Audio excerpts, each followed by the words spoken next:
Hey, what's up you guys? Welcome back to a new video. In this video I'm going to talk about the disturbing case of Elisabeth Fritzl. She was an 18-year-old girl who got missing and was held captive for over 24 years. Elisabeth Fritzl got missing on the 28th of August 1984. Her mother quickly filled in a missing persons report, and no one has heard from Elisabeth for weeks till the letter arrived. It was a letter written by Elisabeth telling her parents that she just was tired of the family life and that she ran away. After the letter was found, policemen went to their house and talked to the parents, and Elisabeth's father, Joseph, told the policeman that he did not know where she could have been or where she would go. He only told them that she would likely be joining a religious cult. That was something she had talked about previously about joining. The disturbing part was that Joseph already knew where she was. She was about 6 meters down where the policeman was standing. The day Elisabeth went missing, she got a call from her father Joseph to help him in the basement. So she went to the basement and she helped him with putting in a new door for the renovation of the cellar. When the door was fixed, he swung the door open and forcing her inside and knocking her unconscious with a heather-soaked towel. For the next 24 years, the only thing that Elisabeth ever saw was the basement and just the cold walls and the cold floor. Just so sad. If I think about it, it's just so disturbing. Her father would lie to the policeman and to her mother and feeding them with all kinds of stories that she ran away and joined a cult, which was not true. After a long investigation, the case ran cold and everyone in the world would forget about the Fritzl girl, the girl who went missing. Joseph would not forget that. And the next 24 years, he would make that very clear to his daughter. As far as the family was concerned, Joseph went downstairs into the basement every morning at 9 a.m. to work on his machines and plans for his machines that he sold. So no one would think that was weird or strange. He was just a hard-working man. Sometimes he would even spend the night in the basement. But his wife was not concerned because she just thought it's a hard-working man that is dedicated to his career. But yeah, that was not the case. And as far as Elisabeth was concerned, Joseph was a monster, just a cruel monster. For the first 2 years, he kept her alone in the basement and sometimes visited for food and drinks, but that was it. The first 2 years, he kept her alone and held her captive in the basement, just all alone. And after those 2 years, he began to visit her 3 times a week. Or usually he visited every day. And then he starts raping her and continue the nightly visits that he has begun when she was 11 years old. So that happened before too. He visited her at night and do stuff. And now he's continuing it in the basement. That's just disgusting to hear and to read. Who the hell would touch their own daughter? That's just so disturbing. After the first 2 years, Elisabeth got pregnant from her father.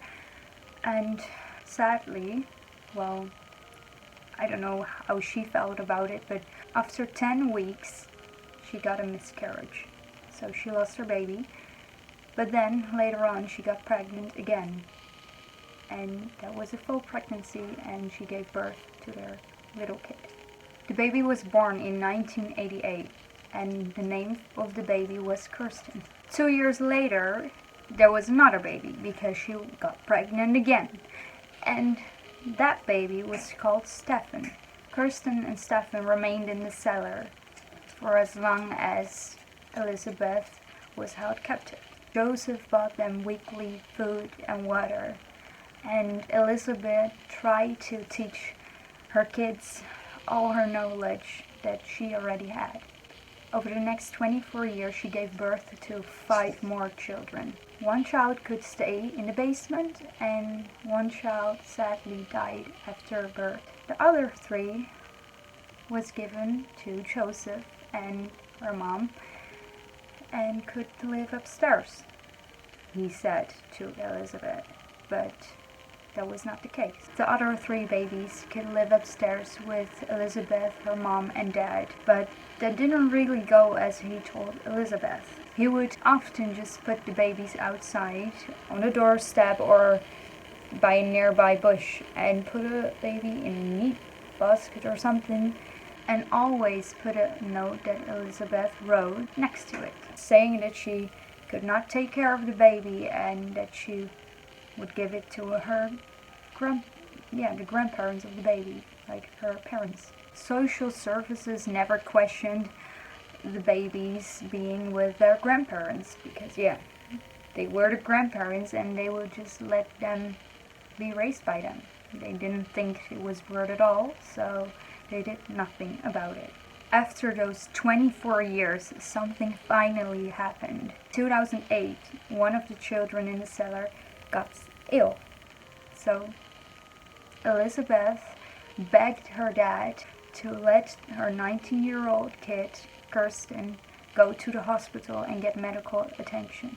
Grudgingly, Joseph agreed to take her to the hospital. He removed Kirsten from the cellar and called the ambulance, claiming that he had a note from Kirsten's mom that was explaining her condition. Kirsten was questioned for a week, and after that week the police got suspicious about Joseph. So they reopened the case again. They read the letters that Elisabeth has written over the years, and they looked at them all together, and then they saw a lot of inconsistencies. So they were not sure about what was happening and tried to investigate some more. On April 26, Joseph finally released Elisabeth from the basement after 24 years. Elisabeth immediately went to the hospital to check on her daughter, and the hospital staff alerted the police and they came.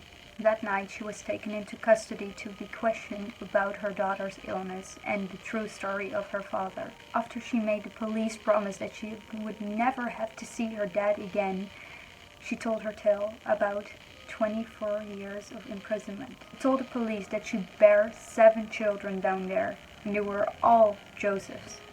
She also told the police that he visited every night to make her watch porn and rape her. She also told the police that he was abusing her from the age of 11 till she got released. After her arrest, the children in the cellar also got released, and Elisabeth Fritzl, the mother of Elisabeth, fled the home. Her mother did not know anything what was happening downstairs beneath her feet, and Joseph backed up her story. Today, Elisabeth Fritzl has a new identity and lives in an Austrian village that is only known by the name Village X. Nobody knows where it is because of safety measurements. The efforts to conceal her new identity were made to leave the past behind and let her live her new life. I hope you liked today's video, and I hope to see you in the next video. Bye!